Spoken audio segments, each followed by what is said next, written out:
Okay, good morning. This is Rabbi Shlomo, first here at Yeshiva, Tsama, Nafshi, here in Yerushalyim, here HaKodesh. Located on HaKodesh number 6 in the Beit Knesset of Yeshiva. This is our here, learning Avos. First parak, Mishnah Vav. Yeshua ben Prachia, V'nitai Arabeli, Kibu Mehem. Yeshua ben Prachia, Onya, also the Rav, you should make for yourself a Rav. Kibo Koina Chaver, you should acquire for yourself a friend. Hayadam L'Chal Adam L'Chaskus, and give everybody the benefit of the doubt.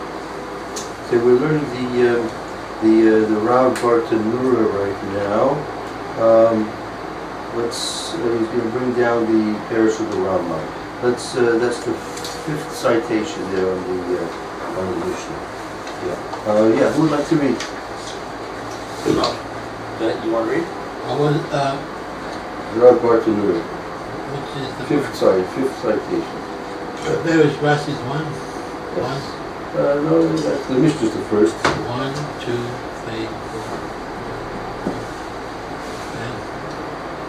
Aseh l'chorah, Rambam Pirish, Af al Pish Eino, or Oilios l'chorah, Aseh also Rav Elaho.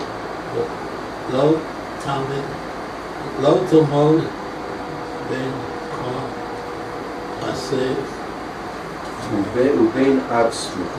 Ulebein Aseh. So it says as follows. You should not learn and between you And yourself. Don't learn by yourself. Now, I have to ask you, of course, how's this different than a charusa, right? A person can be learning the charusa, so he's not learning by himself, but that doesn't necessarily mean he's got himself a Rav. The Rav explained, Afo Pishein Roilios or Rav. Even though he's not, for some whatever reason it may be, not meeting all the qualifications of being a Rav for you at that particular time, at that particular place. Nevertheless, you should make somebody a Rav for you, or above you, make someone to lead you somehow in Torah and mitzvahs. And don't go out and learn all by yourself. That's basically the parish of the Rambam. Now, the Rav Bartanura continues now. Anisha Mati, I heard, Aseh l'chorah, sheyikaber lo Rav echad sheyilmod mimenu tamid. So, and how is that different from what we just learned previous?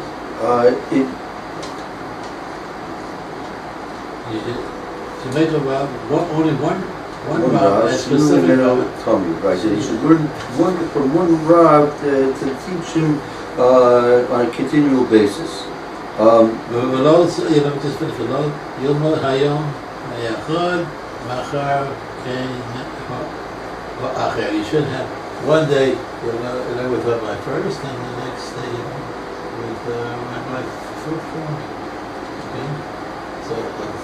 So when you have 4 different shiur, and you have different rabbis, is that conflicting what the Bartanura just learned? Not necessarily, because we could say that what we learned here explains that you have different people, and they relate to different people in different ways. Sometimes they can relate to somebody better than others. So it's important that Talmidim have a chance to different explanations, attitudes, opinions. To relate to the person they feel most proper that they can relate to. But the question, but his language is pretty specific. Yeah. Okay. Mm-hmm. He's saying Hayom lo tamod hayom echad l'acher min l'machar minhu acher. right. You don't jump around. Look, if you're in the process of selection, that's one thing. You know, if you're trying to decide, you have a series of shirim and times and different rebbeim giving different topics and covering different material and giving different styles. So if he wants to try something out in terms of making a proper choice, right? So that sounds to be valid. But once he's made a choice, he shouldn't skip around. That shouldn't be his derek to skip around. Does the American Mirror tell us why you shouldn't skip around? Let's see a little further. Maybe. But I think the Rebbe is asking a question a little different, which is, given our situation here, we learn with you, we learn with Rabbi Levitt, Rabbi Moore. So is that a violation of this because we're learning with different people? So if it's you're learning more from one and comes from another, that seems to be valid. Valid, yeah. That seems to be valid. Because you learn one subject from one Rav, right? But if you're going to go to one Kumashir from one Rav today, another Kumashir from another Rav another day, that would be in the category that the Rav Barnor is suggesting not to avoid jumping around. He wants to say the Barcanora was in Italy? Yes. The Italians are not known for sick. And I'm not so expert in Italian. So. Well, oh no. Italians are emotional. It's the Mediterranean. It's a warmer country. Okay, so down to, the Germans are cold and Norwegians, a person who is warm in Yiddishkeit, warm in emotions, things like that. That's a different personality. But yeah, towns have the Alps also, don't they have the Alps? Yeah. So it's pretty cold up there. Do they share them with the Swiss? Yeah. And the Swiss, they're the warmest people around us. We all know that. The Swiss are very... Yeah. When we went skiing in Switzerland, we had a great time. Okay. We once visited Switzerland, and so the southern part, which is along the Italian border, the people dress in different colored clothing, and the dresses have colored flowers in them. We go up north, the Zurich, which is the German influence, everything is black, everything is gray. When they sit at a cafe, drinking, they don't sit drinking coffee, they're not schmoozing, they don't hear a nice conversation, it's very conservative. The same country, different parts, different influences from the neighbors. Yeah.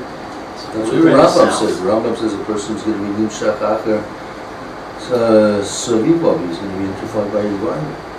He's going to change it. The environment's going to change a person. We were in the south and we described it accurately. People were very flamboyant. And at one point we came down from the slopes and there was a huge line to get into the elevator to go down to the ground level. And my wife said, let's not wait in this line, let's go have a drink. There was a little cafe there. We went over to the cafe, we had a couple of beers, and we listened to music, and people were so festive and joyous. It was really wonderful. My daughter went vacation in Austria where a friend of mine was running a kosher hotel. So they flew into Munich from Israel. They had a rental car. They flew at noon on Friday, so they were fresh in about a half an hour trip through the Alps. So they see at, say, the Hertz rental car, there's a line with 20 people standing in line waiting for a car, all Germans. And then there's another clerk, 5 feet away, nobody's in front of them. So my doctor was, once she went where there was no line. And they processed her and they were out in 5 minutes. The other line didn't move. So what was the point? So the mentality when the Germans saw a line, and mine. And so I asked my daughter, where did you learn that? From you, but you don't like to wait in lines, neither do I, especially every you want to wait in line. But like the mentality, there's a line, you got to wait in the line. If the other person is not busy, it doesn't matter. That's the mentality, the culture that you find. And the Rambam says, I think you learn from Yeshiva. Let's continue on with the Rav Bartman. Now, he's asking a question. Afal Gav, the Masechta Avodah Zorah. We have it there? Afal Gav, the Masechta Avodah Zorah. Daf Yetez. Amar, Alomei Torah, Meirad, Achad, Eno, Ro'eh, Simon Bracha. Right. So he's asking a tremendous kasha on himself.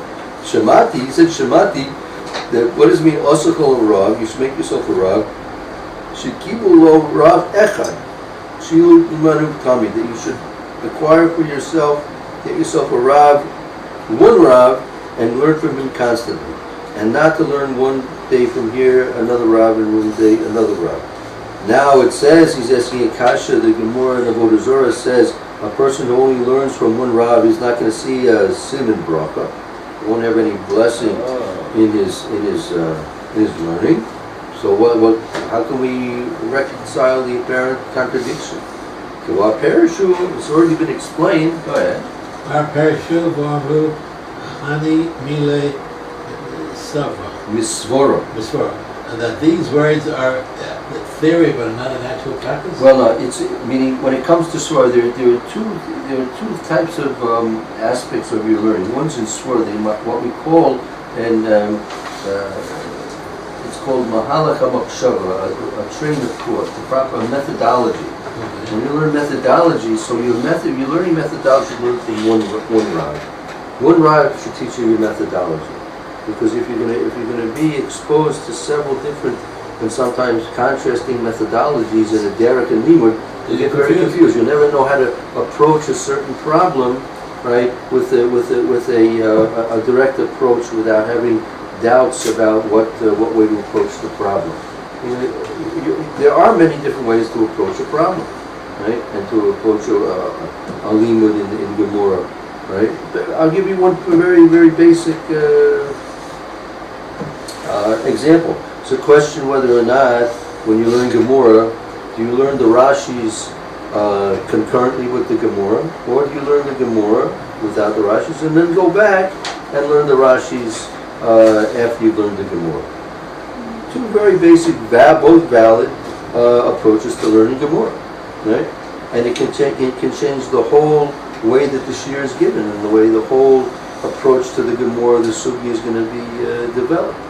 Whether you're learning each line along with its Rashi, simultaneously, or you're going to learn the Gemara, take the basic segment of the Gemara and learn that and understand that well, basically on your own, and then transpose Rashi's commentary upon that. Right? So again, one Rav may have this way of doing, another Rav may have that way of doing.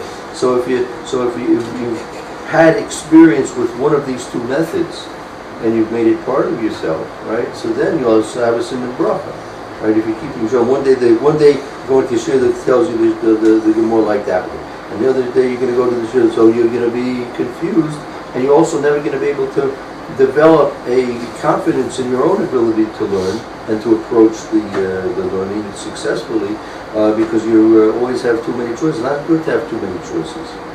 Right? Not good, over choice is not so beneficial. So therefore, if you're going to be if you learn from one Rav method, once you've learned the methodology from one Rav and you've gotten that clear, then you want to maybe perhaps know about another methodology. That might be valid, right? That might be valid, right? But until you've really mastered, right, that methodology, then you should really be going on to get another type of a methodology that will contrast and maybe even conflict with it. Yeah, that's Hanibili, that's Misvura, that's in logic, in methodology, train of thought. Right? It's good for him to hear many different stories. So when it's coming, when you want to hear a pshat, right? When you want a pshat, right? So you can take, for example, you have a Gemara, so we have Rishonim, you have Rashi, you have Tosus, you have Tosus Rid, you have the Rosh, the Rashba, you have the Ritva, right? So to a certain extent, if you want to see what they all say and get a conglomerate picture of what the Gemara is talking about, for example, that could be about. The Indian Gemara, what does it mean? Right? In Gemara, meaning when you're approaching the actual Gemara.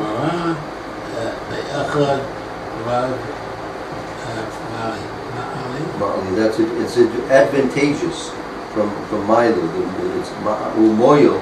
Moil is something which is beneficial, right? So Nechad Rav Ma'ali, one Rav, from when you learn Gemara from one Rav, it's Milo. It's advantageous. Yeah. So your approach to the Gemara, your methodology to the Gemara should be from one Rav. However, if you want to hear different basic explanations of the Gemara, right? So that could be beneficial to have many explanations.